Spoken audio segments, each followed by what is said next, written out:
This isn't laziness. It's an unhealed mind. Let's get real for a moment. You ever sit there staring at the ceiling, knowing you've got potential that could change your whole life? But somehow, you can't even get out of bed. You've got visions of success in your head. Maybe it's launching that business, finishing that book, transforming your body, or becoming the best version of yourself. But you scroll, you binge, you stall, you wait. And then comes the guilt. I'm just lazy, you tell yourself. But what if I told you you're not lazy? Carl Jung didn't believe in laziness as we define it. He believed in psychic blocks. He believed in the disconnection from the self, that when you're not doing what you're meant to do, it's not because you don't care. It's because something inside you is scared to death of what would happen if you actually did. This isn't lack of motivation. This is psychic paralysis, a defense mechanism of the unconscious mind, a built-in emergency brake pulling you away from anything that might force you to look deeper. Because if you really chased those dreams, if you really stepped into your power, you'd have to face the things you've buried, the insecurities, the inner child that was told it wasn't good enough, the trauma you've tried to outrun for years, the fear of being seen, truly seen. So no, this isn't laziness, this is a soul-level lockdown, and the only way out is into the depths of your mind, into the places you've been avoiding, because the truth is, the life you want isn't being held back by your schedule. It's being held hostage by your unhealed wounds. Chapter 1. The task isn't too big. Your shadow is. Carl Jung once said, "Until you make the unconscious conscious, it will direct your life, and you will call it fate." Let that land. Because you're not lazy. You're not weak. You're not just procrastinating. You're carrying something deeper, something darker, something you didn't even choose. What you're facing isn't just a to-do list. It's not a workout. It's not a writing session. It's not that one dream project you've been putting off. What you're actually up against is your shadow. The parts of you that were told, you're not good enough. You'll never make it. You're too much. Don't try, you'll just fail.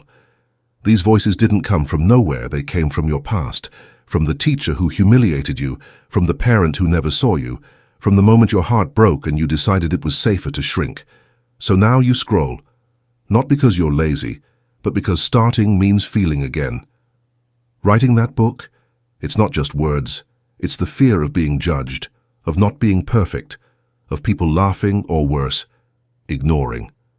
Going to the gym, it's not just reps, it's confronting the shame you've carried in silence, the way you learned to hide instead of heal, trying something new. It's not about skill, it's about the echoes of people who said, "You're not smart enough." And part of you believed them, so you stall. You self-sabotage, not because you don't care, but because part of you is terrified that maybe they were right. That's not laziness. That's unprocessed trauma in disguise. That's your nervous system whispering, "Stay safe, stay small, stay hidden." But here's the truth. You are not your shadow, you're not the fear, you're not the story you inherited. You are the one who can rewrite it. But only if you dare to face it. So the next time you catch yourself delaying, avoiding, distracting, don't call yourself lazy. Call yourself incomplete, unfinished, unhealed. And then do the most courageous thing of all. Begin anyway, with fear in your lungs and truth in your heart. Because your future doesn't live in comfort. It lives in the parts of you you've been too scared to meet. This isn't just about doing the work. This is about becoming the one who no longer runs from it. Chapter 2. The Power of Micro-Actions. The ego hates small steps. Let's destroy a myth right now. The idea that your life will change in one big moment is a lie. The ego feeds you that lie every day. It tells you, unless you can do it perfectly, don't even try. It wants the entire book written, not just one sentence. It wants the dream body, not one walk around the block.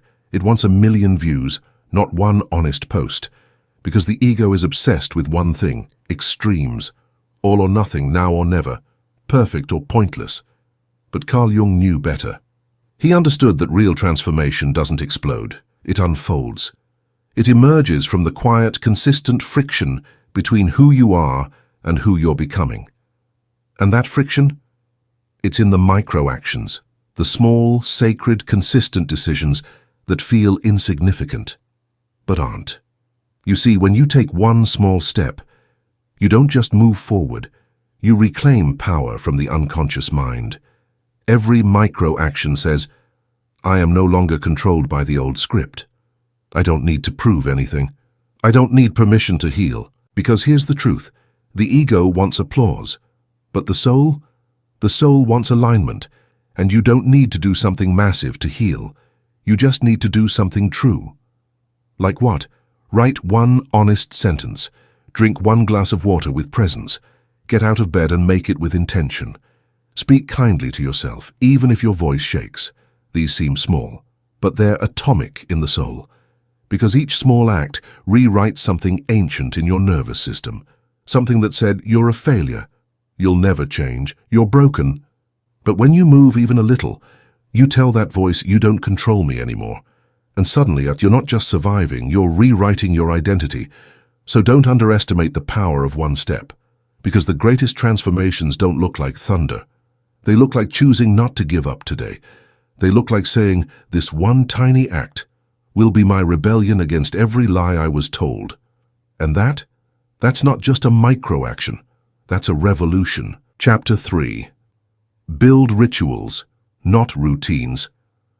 Let's stop pretending your life will change by copying a billionaire's morning routine off a YouTube video. Because here's the truth. Routines may fill your calendar, but rituals, they fill your soul. Carl Jung didn't believe in robotic repetition. He believed in symbolic living. He saw every action as an expression of the psyche, every moment as a mirror of the unconscious. So what happens when you reduce your day to mechanical tasks? You lose your power. You disconnect from meaning. You become a machine, going through the motions but never feeling the motion. But rituals, they're different. A ritual is intentional.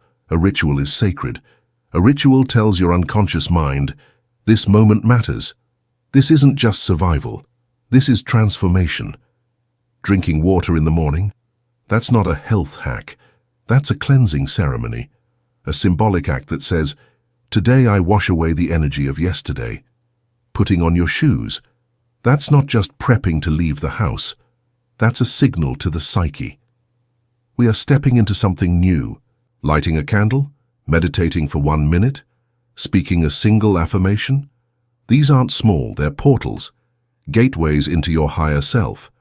Because here's what most people don't understand. You don't rise by stacking productivity hacks. You rise by aligning your actions with your inner truth. When your habits are empty, your energy is empty. But when your habits are sacred, your identity shifts. This is spiritual neuroscience. Your unconscious mind doesn't respond to logic. It responds to symbols, to emotion, to ritual. So stop saying, I'll wake up at 5 a.m. because millionaires do it. Say, I'll rise with the sun because today is a new chapter of my becoming. Stop saying, I'll go to the gym because I hate my body. Say, I'll move my body to honor the vessel that carries my purpose. Because the energy behind your action becomes the emotion you associate with your identity. You're not here to be efficient. You're here to be enchanted by your own life again. So build rituals, sacred water to cleanse, sacred silence to hear yourself, sacred breath to center, sacred movement to embody your power, sacred words to remind your unconscious, I am becoming. This isn't about doing more, it's about doing differently. You don't need a perfect planner, you need a sacred intention. Because the soul doesn't awaken through force, it awakens through ritualized reverence. Make your life holy again. Chapter 4, Best Rule 2-Minute Rule, Jung's Theory in Action.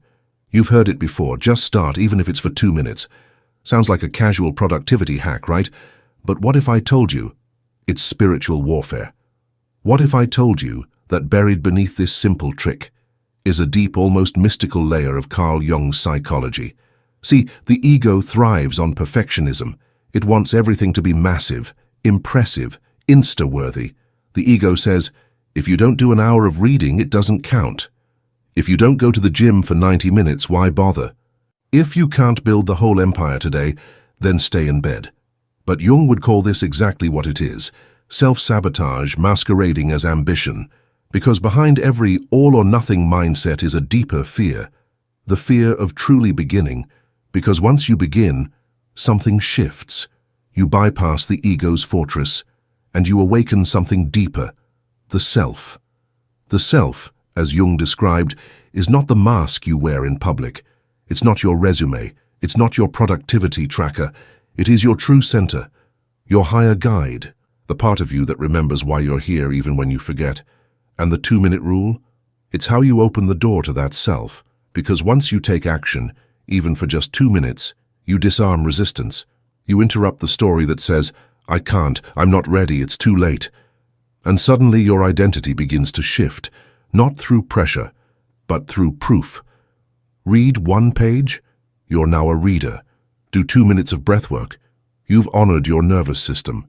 Write a single paragraph, you're no longer dreaming, you're creating. And the ego? It doesn't know how to fight small sacred momentum. It thrives in extremes, and but 2 minutes, it can't stop you once you start. Here's the Jungian twist. Your unconscious doesn't care how long you act. It only cares what identity you're rehearsing. So when you take a micro-action, you're not building a habit. You're initiating a new archetype within you. You're saying, I am no longer the victim of my excuses. I am the author of a new story. Jung said, the privilege of a lifetime is to become who you truly are. And the 2-minute rule, that's not just a trick, that's your invitation to become. So the next time your mind says, it's not enough, don't bother, you say back, this isn't about enough. This is about alignment. This is about becoming. Because the soul doesn't measure minutes, it measures meaning. And if 2 minutes brings you closer to your authentic self, that's not small, that's sacred. Chapter 5. Your laziness is a symbol. Interpret it.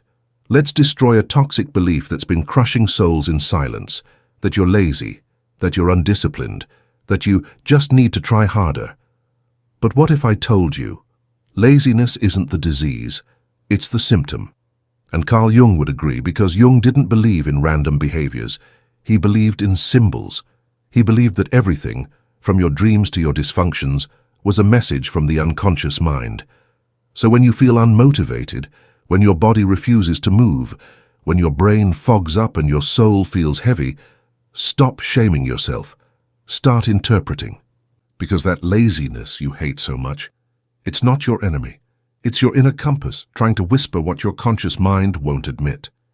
Maybe your lack of energy isn't because you're broken, but because what you're working on doesn't align with your soul. Maybe the real message isn't, I don't want to work. Maybe it's, I don't want to work on something that feels meaningless. There's a big difference between being tired and being spiritually starved. Your soul isn't lazy, it's malnourished. It's been surviving on empty tasks, shallow goals, and hollow to-do lists. It's been drowned in distractions and buried under expectations. And now it's screaming, I want meaning, I want depth, I want purpose. But we've been trained to ignore that cry. We're told to hustle harder, push more, sleep less, grind until the burnout becomes a badge of honor. But Jung warned us, if you ignore the symbols, the psyche will find louder ways to get your attention. Through anxiety, through depression, through numbness. Your laziness isn't rebellion. It's a red flag. A smoke signal rising from the fire of an unlived life. And it's asking, why are you so busy doing things that don't matter to you? Why are you forcing yourself into lives that aren't yours? Why are you performing instead of living? So next time you catch yourself frozen, unmotivated, stuck, don't just power through. Pause. Go inward. Ask, what am I doing that drains me? What part of me is going unheard? What is my resistance trying to protect me from? Because behind every lazy moment is a story. And behind that story is a truth you're scared to admit. Maybe your soul is tired of chasing goals it never agreed to. Maybe your inner child is still waiting for you to listen. Maybe the problem isn't your discipline, it's your disconnection. Jung once said, people will do anything, no matter how absurd, to avoid facing their own soul. But you're not avoiding anymore. You're interpreting. You're awakening. You're choosing meaning over mindless motion. So here's your mission. Start doing what matters. Not what's trendy.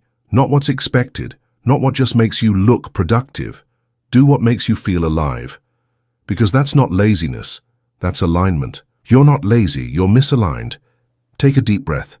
Because you've been carrying a weight that was never yours. You've called yourself lazy, weak, unmotivated, but none of those labels are true. You were never lazy. You were disconnected. You were never broken, just misaligned. Carl Jung didn't just give us tools for the mind, he gave us permission to face our soul, to turn toward the darkness, to ask, what is this trying to show me? Instead of running from your resistance, he dared us to listen to it. Because your resistance, it's not sabotage, it's guidance, it's the sacred voice inside you saying, this path isn't you. This pressure isn't real. This pain has a message. So stop punishing yourself for feeling stuck. Stop calling yourself lazy because you paused. Start asking deeper questions. What if your exhaustion is wisdom? What if your boredom is a compass? What if your soul is begging you to stop performing and start becoming? Because healing isn't always loud. Sometimes it's one quiet act of rebellion against everything false. So here's your challenge, not from a coach but from your higher self. Break the task into one sacred step. Create one tiny ritual that honors your effort. Do something honest for just 2 minutes that aligns with who you truly are. It doesn't have to look impressive. It doesn't have to be perfect. It just has to be real. Because you don't rise by grinding harder. You rise by remembering who you are, beneath the noise, beneath the doubt, beneath the performance. And if the only thing you do today is this, if the only action you take is typing these words below, I'm not lazy, I'm awakening, then this wasn't just a video. This was a funeral for the version of you that kept pretending, and a rebirth of the version that's finally ready to come alive. Because from this moment on, you're not waiting, you're not hiding, you're not apologizing, you're awakening. Chapter 6. Procrastination is a defense mechanism, not a character flaw. Let's clear something up once and for all. You are not lazy. You are not weak. You are not a failure because you keep putting things off. You are wounded. And procrastination? That's not proof of your weakness. It's proof of your unconscious mind doing its job. Carl Jung taught us something revolutionary. That the unconscious doesn't just store repressed trauma. It actively protects you, even if it means holding you back. So when you procrastinate, it's not because you're broken. It's because your unconscious has identified the task as a threat to your identity, a threat to your emotional safety, a threat to the story you've clung to in order to feel safe in a dangerous world. You want to write that book, but deep down, your mind remembers the time you were laughed at in school. You want to start that business, but your body still remembers the sting of failure. You want to love again, but your nervous system is haunted by the pain of betrayal. So your unconscious steps in and whispers, don't do it. It's not safe. You're better off waiting. That's not laziness. That's trauma dressed as hesitation. That's your inner child pulling you away from the fire it once got burned by. But here's the brutal truth. What protected you back then is now poisoning your future. Because safety isn't the goal anymore. Expansion is growth, healing, becoming. And the mind doesn't care about growth. It cares about patterns. It cares about survival. And it will recreate old comfort zones even if they're slowly suffocating you. So what do? You stop fighting your procrastination. You stop calling it failure. You start seeing it as a messenger. Ask it, what are you afraid of? What story are you still believing? What pain are you protecting me from? Because once you name the fear, you take away its power. Jung said, until you make the unconscious conscious, it will direct your life, and you will call it fate.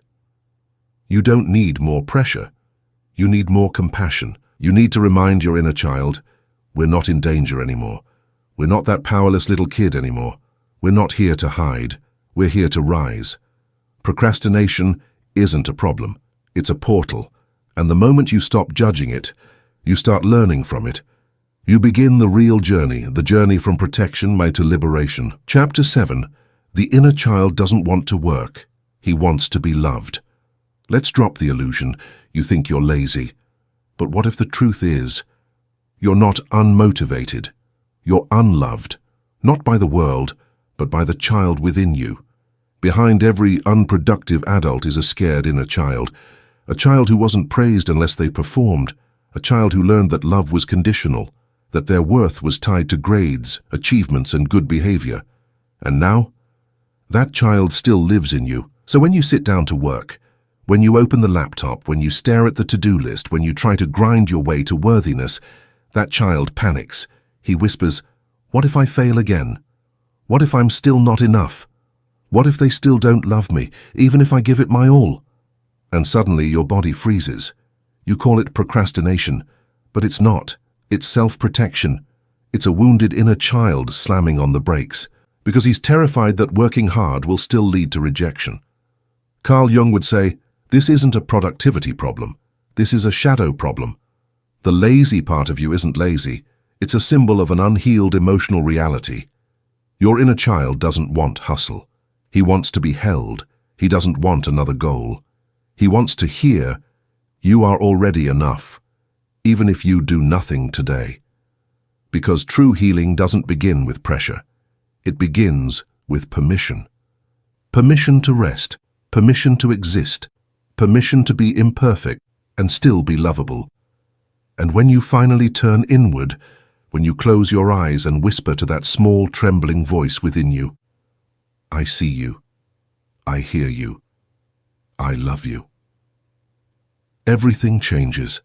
Because you don't rise by force. You rise by reparenting. You rise by reminding the little one inside, we're not in danger anymore. We're not being judged. We're safe now. And that's when the magic happens. You don't get up to prove your worth anymore. You get up to honor your healing. You move, not out of fear, but out of love. That is how you break the cycle. That is how you rise, not like a machine, but like a soul finally coming home to itself. Chapter 8. Your body isn't tired. Your spirit is exhausted. Let's say the thing no one says out loud. You're not tired because you didn't sleep enough. You're not drained because you didn't drink enough coffee. You're not lazy because you skipped the gym. You're tired because you've been carrying the weight of a life that was never yours. You feel it when you wake up and sigh before your feet even hit the floor. You feel it in the silence between tasks. You feel it in the dull ache behind your eyes when no one's looking. And still you judge yourself. You tell yourself, I need more discipline. I need to push harder. I need to be stronger. But what if the problem isn't discipline? What if the problem is disconnection? Carl Jung said, there is no coming to consciousness without pain. And that pain you're feeling? It's the pain of living out of alignment, of waking up every day to play a character in a life that doesn't reflect your soul. You've been grinding toward goals you don't even care about, working jobs that crush your spirit, smiling in places that silence your truth, saying I'm fine when every cell in your body is screaming, I'm not. You're not tired because you did too much. You're tired because you did too little of what sets your soul on fire. You weren't born to check boxes. You weren't born to live in survival mode. You weren't born to chase someone else's dream. And when your body slows down, when your energy crashes, when you just can't force another fake smile or fake step forward, that's not weakness. That's truth, breaking through the illusion. Jung taught us that the unconscious doesn't stay silent forever. It will speak. And if you don't listen to the whispers, it will scream. It will scream through exhaustion, depression, anxiety, apathy. Your spirit isn't broken. It's starving. Starving for authenticity. Starving for alignment. Starving to build a life that feels like home. So stop calling it laziness. Call it what it is. Misalignment fatigue, soul-deep burnout, spiritual resistance, and start asking the deeper questions. What part of me have I betrayed to keep the peace? What version of life have I been living to be accepted? What dream have I abandoned to feel safe? Because the more you pretend, the more tired you'll feel. But here's the shift. You don't have to burn your life down overnight. You just have to take one real step back to your truth. One decision rooted in alignment. One moment of listening to your soul instead of your schedule. Because true energy, it doesn't come from caffeine.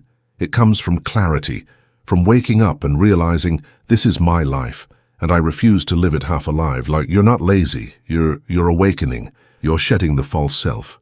And in that sacred exhaustion, a new self is being born. Chapter 9. The death of the false self is where energy returns. There comes a point in your journey where you're not just tired, you feel drained at the soul level. You try to push, You try to force. You open your laptop, your notebook, your heart, and nothing moves. You tell yourself you're lazy. You say you lack discipline. But what if that's not the truth? What if the real reason you feel stuck is because you're still performing as someone you no longer are? Carl Jung said, "There is no coming to consciousness without pain, and that pain, it comes when the old self starts dying, but you're still clinging to its mask. You see, there's a version of you that was built in survival, the overachiever who learned to win love through success, the silent one who stayed quiet to avoid conflict, the perfectionist who hid their flaws just to feel safe. These identities, they weren't false because you were fake. They were false because they were strategies, not truth. But now, you've outgrown them, and trying to keep them alive is exhausting your soul. Laziness isn't your problem. Pretending is. Every time you fake a smile, and every time you chase goals that don't light you up, every time you try to fit into a life that doesn't fit your spirit, you lose energy, not just physical energy. You lose vital life force, because energy doesn't come from motivation. It comes from authenticity. And when you're aligned with who you really are, you don't need willpower. You move naturally. You create with ease. You breathe differently. But here's the hard part Jung warned us about. Before you reclaim your energy, you have to bury the mask. You have to grieve the identity that once kept you safe. You have to let go of the ego that says, "Don't change. They won't love the real you." You have to allow parts of you to die, not because they were wrong, but because they're no longer you. This is the real work. This is the painful shedding. This is where the ego fights hardest, because it knows what's coming. Freedom. And freedom is terrifying to the part of you that was built in chains. But every time you choose truth over comfort, every time you speak when you used to stay silent, every time you move in alignment with your soul, you chip away at that false self. And what happens? Energy returns, clarity returns, peace returns, power returns, not because you became someone new, but because you finally stopped pretending. This is not self-improvement. This is self-reclamation. You're not here to become someone. You're here to remember who you were before the world told you who to be. So if you feel tired, numb, resistant, don't push harder. Go deeper, because the moment you bury the false self and you resurrect the real one, and that's where your true energy lives. Chapter 10. The world doesn't need a perfect you, just a present you. You keep waiting, don't you? Waiting to feel ready, waiting to feel confident, waiting for the fear to disappear, for the voice in your head to say, "Now you're worthy. Now you've earned the right to begin." But here's the truth. That moment never comes. And Carl Jung knew it, because the soul doesn't wait for perfection. The soul awakens through presence, through honesty, through raw, unfiltered, messy truth. You keep thinking you have to become someone before you take the first step, that you need to know your full purpose, that you need to heal every wound, master your mindset, and glow with confidence before you can even start. But Jung would say, wholeness is not achieved by cutting off a portion of one's being, but by integration. That means you don't need to fix everything before you move. You don't need to be fearless to take the leap. You don't need to be certain to walk your path. You just need to show up, as you are, right now, confused, shaky, half-healed, imperfect. Because that version of you, that's the one that holds the most power. Every step you take while feeling broken is a step toward becoming whole. Because it's easy to act when everything is clear. It's easy to perform when you're confident. It's easy to move when you've got it all figured out. But the real growth, the real transformation, happens when you walk through the fog, when you speak, even while trembling, when you try, even after failing, when you show up, even when you feel like hiding. That's what Jung meant when he said, the most terrifying thing is to accept oneself completely. Because accepting yourself as you are right now, that is what makes you powerful. Not just the bright parts, but the afraid parts, the uncertain parts, the still healing parts. The world doesn't need a perfect you. The world needs a present you, a real you, a breathing, feeling, soul-awakened version of you that no longer performs but lives. So no, don't wait to be ready. Don't wait for the fear to fade. Don't wait for permission. Start now with the version of you that exists today, because she or he is already enough. Stop aiming for flawless. Aim for honest, aim for here, aim for now, because your real power, it was never in your polish, it was in your presence. And when you finally show up as you truly are, the world doesn't just accept you, it recognizes you. It says, there you are, we've been waiting. Bonus chapter. You're not behind, you're being prepared. You scroll through life thinking you're late, behind, off track. You compare your timeline to people online. They look happy, they look successful, they look like they've figured it out. And then there's you, still unsure, still healing, still trying to find your footing in a world that never made space for your pain. But let's rewrite this narrative, right now. Because Carl Jung didn't believe in late. He believed in synchronicity, in sacred timing, in the idea that the soul has its own calendar, and it's never wrong. What you're calling delay might actually be divine preparation. Maybe you're not behind. Maybe you're being fortified. Maybe the silence isn't punishment, it's construction. Maybe the waiting isn't wasted. It's weaving the strength you'll need later. Because your journey isn't just about success. It's about becoming someone who can carry that success without losing themselves. And that takes time, that takes fire, that takes loneliness. That takes layers of ego being peeled off until what remains is real. So stop comparing your journey to someone else's highlight reel. Stop letting the illusion of speed define your worth. Your soul isn't on a deadline, it's on a mission. Every time you didn't get what you wanted, you got what you needed to grow. Every time the door closed, it redirected you to a path more aligned. Every heartbreak refined your compassion. Every failure crushed your pride so your purpose could breathe. You're not behind. You're on the path of depth, not just distance, so breathe. Trust the timing. And if you're still in the dark, maybe you're not being buried, you're being planted. And when it's time, you won't just grow, you'll rise. Bonus chapter 2. Your fear of failure is actually a fear of being seen. Let's be real, you keep telling yourself you're afraid to fail. That's why you haven't started. That's why your ideas sit in your notes app instead of the real world. That's why every time an opportunity rises, something inside you shuts down. But here's the uncomfortable truth you've avoided for years. It's not failure that terrifies you. It's being seen. Seen in your rawness. Seen in your imperfection.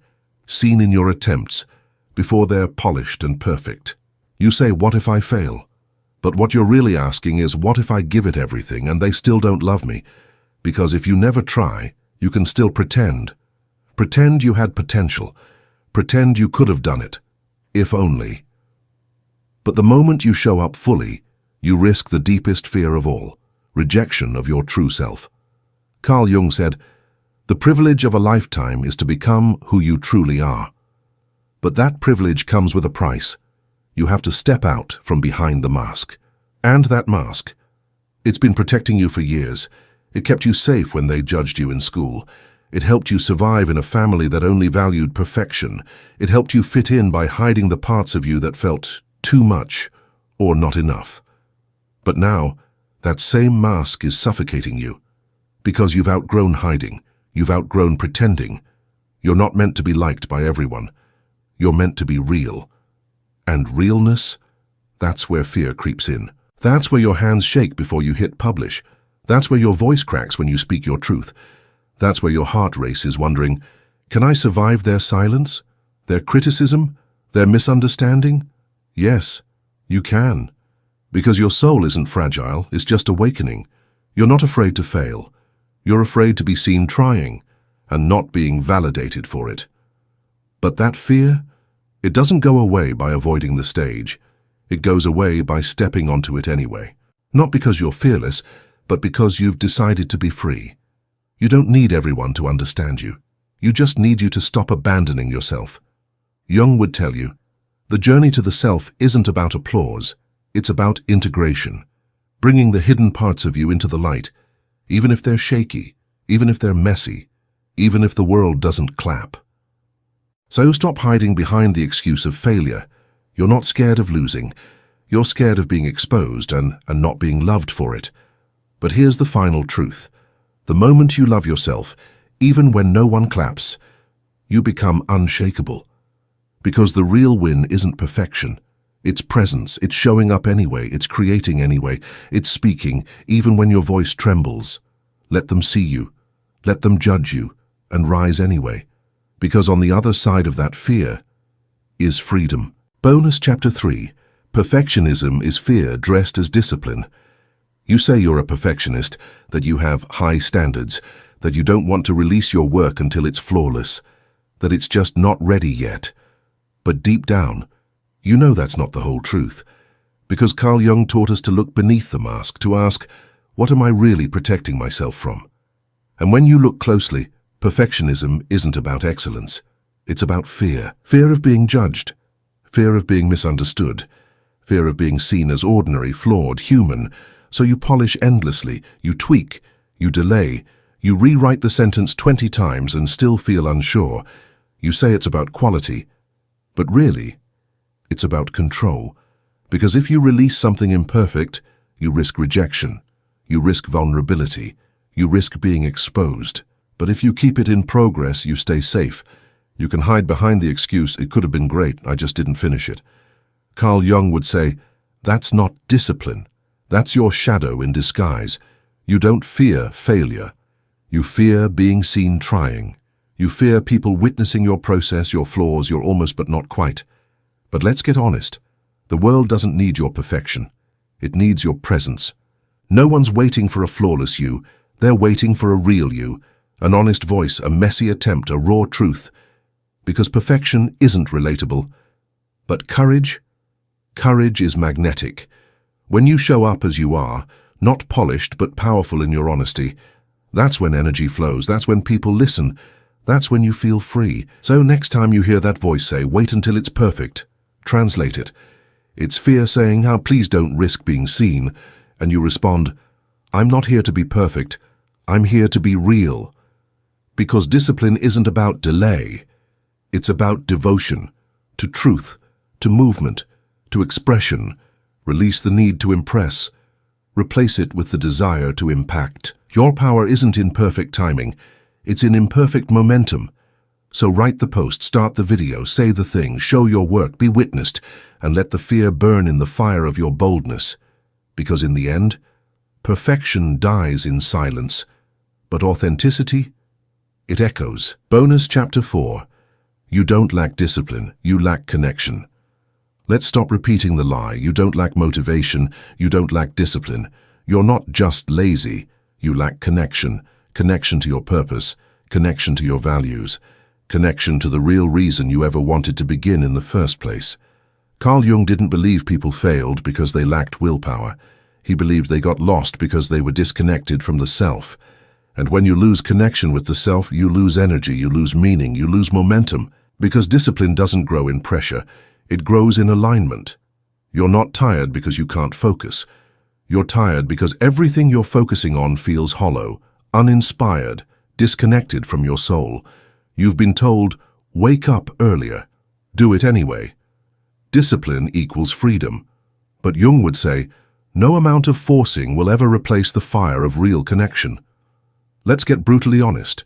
Are you waking up for a life you actually believe in? Are you chasing goals that matter to you, or ones that were assigned by culture, family, or fear?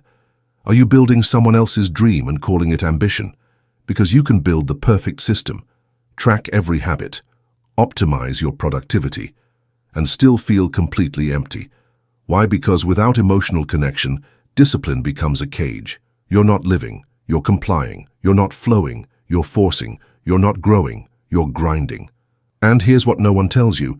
You don't need more rules, you need reconnection, you need to remember, why did you start? What do you deeply care about? What kind of life would feel like love, not labor? When your actions align with your essence, discipline becomes devotion. You stop needing motivation, because the work itself becomes sacred, not because it's always easy, but because it finally feels true. Carl Jung once said, people will do anything, no matter how absurd, to avoid facing their own soul. But not you, not anymore. You're done avoiding. You're done pretending. You're ready to make soul-based decisions, not survival-based ones. Because when you reconnect with your truth, your values, your purpose, your discipline returns. Not as a punishment, but as a privilege. You get to show up. You get to build something real. You get to move from integrity, not insecurity. You don't need more shame, you need more meaning. And once you find that, the fire never leaves again. This wasn't just a video. It was a soul awakening. Let's not lie to ourselves. You didn't just watch this video. You didn't consume content. You confronted something. In your body, in your memories, in the sacred, silent places you don't let anyone see. That moment where you almost cried, that wasn't weakness, that was truth breaking through the noise. This wasn't just pixels and audio. This was a mirror held up to the version of you that's been waiting to be seen. The one that's been called lazy, unmotivated, lost, when in reality, you were just carrying pain with no place to go. This video wasn't content. It was a confrontation with the part of you that dimmed your light, with the dreams you quietly buried because the world told you they were too much, with the false self that wore a smile while dying inside, with the real you, the one that never stopped hoping, even in silence. Carl Jung said, "The most terrifying thing is to accept oneself completely." And today you did something terrifying. You faced yourself. So now what? You scroll to the next distraction. Let the algorithm erase what your soul just remembered. Or do you claim the version of you that just woke up? Because that version, the one who saw through the lies, the one who realized they're not lazy, just wounded, the one who finally felt seen, that version deserves to live. So here's your call. If this video shook you, even just 1%, don't let it pass by. Don't let it become just another moment. Type this in the comments right now. I'm not lazy, I'm finally healing. Not for views, not for likes, but as a sacred declaration that this chapter of your life changed something. That from this day forward, you don't need to perform. You don't need to prove, you just need to come home to yourself. And if you're done with shallow content, if you're done watching videos that entertain but never awaken, subscribe, join us. Because this isn't a channel, this is a movement, a community, a soul space for the ones who were never seen, but never stopped searching. This isn't for the fake. This isn't for the numb. This is for the ones who are ready to become everything their pain tried to bury. So let's rise. Together, one healing, one truth, one step at a time.